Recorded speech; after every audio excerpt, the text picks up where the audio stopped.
nationalism in Europe is about to have another wave. It's about to move up the beach. Picture the image of the tide coming in. Each wave goes higher and higher up the beach. We're about to see the nationalist wave get very close to the top now, because in September and October there's a whole spate of elections taking place across the West, which you're going to see the nationalist cause rise up like never before. The first of these elections is in Germany on the 1st of September, and it's in the state of Brandenburg. And who's leading in the polls in Brandenburg?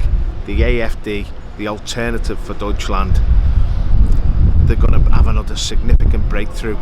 Maybe get 24-25%. They're going to win that election. It's an important breakthrough in Germany. It's another nail in the coffin of Angela Merkel. We're seeing paralysis in the German political system.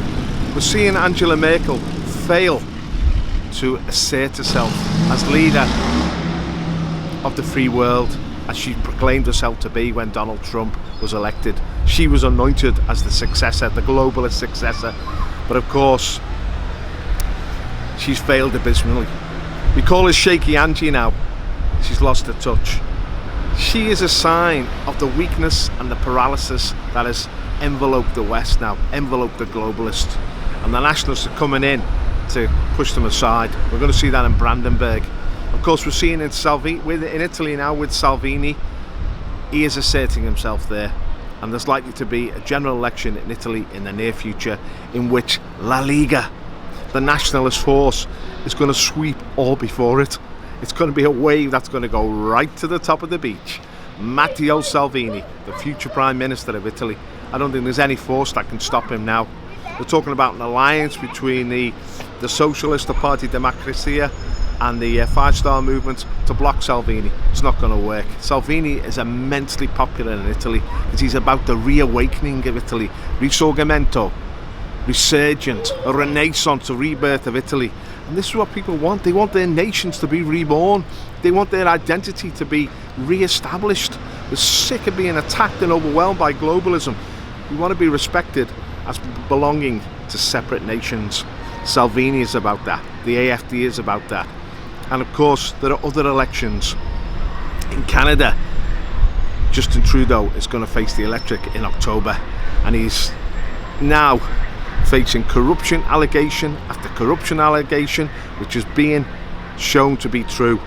He is a very dubious character, and he thinks he's got the media in his pocket, he thinks he's got the Canadian state in his pocket, but the Canadian people are about to kick him out of power. It's another leg of the globalist stool that's going to come crashing down. And of course then we have in France Macron, President Macron, and he's leading France into an ever deeper malaise. Nothing's going right in France. We've seen 10 months of these les gilets jaunes, the yellow vest protest in France, and they're still going on. I mean, Macron has just met Putin in Russia, and he rebuked Putin for Putin's style of leadership, said it was undemocratic. Straight away, Putin come back to him and said, "Don't lecture me on how to run my country. You're making a mess of France. France is sinking. It's losing its identity, and it's being overwhelmed by immigration." He said, we are going from strength to strength in Russia. Russia is ascending into a new age.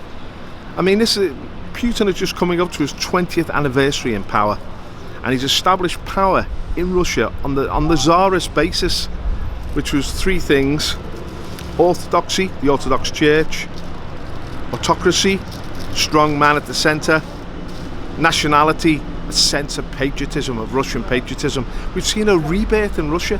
Russia has gone from glory to glory. We're seeing the church exploding in Russia. It's one of the phenomenons of the age. He's got abortion down. He's really established himself as a great man in a great nation.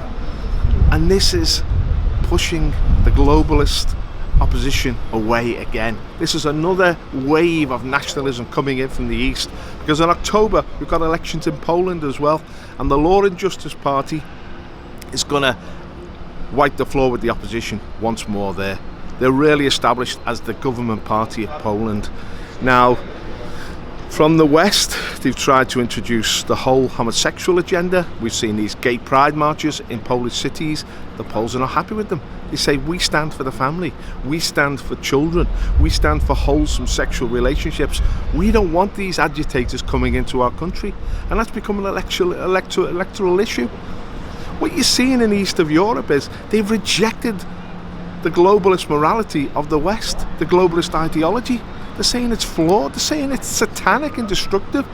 We see in the West, we see in Germany, we see in France, we see in the European Union a falling away, a decline, and we see a resurgence of nationalism, and it's going to hit Britain as well. And of course, in October, on October the 31st, Halloween, we will leave the European Union. There's no doubt about that now. Not whatever sort of conspiratorial designs they have, the Remainers, it's not going to stop Boris Johnson. It's not going to stop the government. Jeremy Corbyn cannot lead the Remain group, and therefore it's going to fail.